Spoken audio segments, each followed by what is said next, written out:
வாசன் கண் மருத்துவமனை சார்பில் 37வது சாலை பாதுகாப்பு வார விழாவை முன்னிட்டு வாகன ஓட்டுநர்களுக்கு இலவச கண் பரிசோதனை மற்றும் இலவச கண்புரை அறுவை சிகிச்சை முகாம் நடைபெற்றது.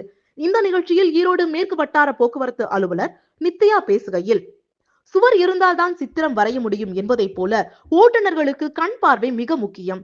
ஆண்டிற்கு ஒரு முறையாவது அவர்கள் கண் பரிசோதனை செய்து கொள்ள வேண்டும்.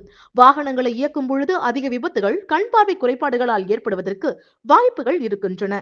கண்களில் சிறு சிறு குறைபாடுகள் இருந்தாலும் உடனடியாக மருத்துவர்களை பார்த்து பரிசோதனை செய்து கொள்ள வேண்டும். மேலும் வாகன ஓட்டுநர்கள் மருத்துவர்களின் ஆலோசனைகளை ஏற்று கவனமாக பராமரிப்பு செய்ய வேண்டும். மருத்துவர்களுக்கு இணையாக ஓட்டுநர்கள் இருக்கிறார்கள். ஏனென்றால் மருத்துவர்கள் மருத்துவமனைக்கு வரக்கூடிய நோயாளிகளை காப்பாற்றுகிறார்கள்.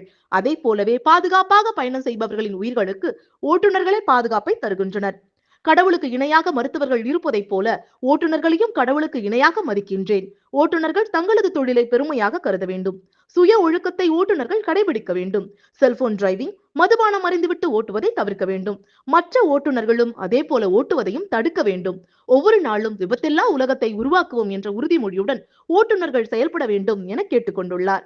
இந்த நிகழ்ச்சியில் மாவட்ட போக்குவரத்து மோட்டார் வாகன ஆய்வாளர் நித்யா, போக்குவரத்து ஆய்வாளர் ரமேஷ், ஈரோடு லாரி உரிமையாளர்கள் சங்க தலைவர் துரைசாமி, மருத்துவர்கள் சிந்தனை மனோரமா, எஸ் பகவதி, சரண்யா, பிரீத்தி மதுபாலா, பொது மேலாளர் வெங்கடேஷ், மண்டல மேலாளர் செல்வம், மார்க்கெட்டிங் மேலாளர் ஜெகதீசன், கோவிந்தராஜ், தமிழ் செல்வன் உள்ளிட்ட பலரும் கலந்து கொண்டனர். நிகழ்ச்சியில் ஓட்டுநர்களுக்கு கண் பரிசோதனை செய்யப்பட்டது.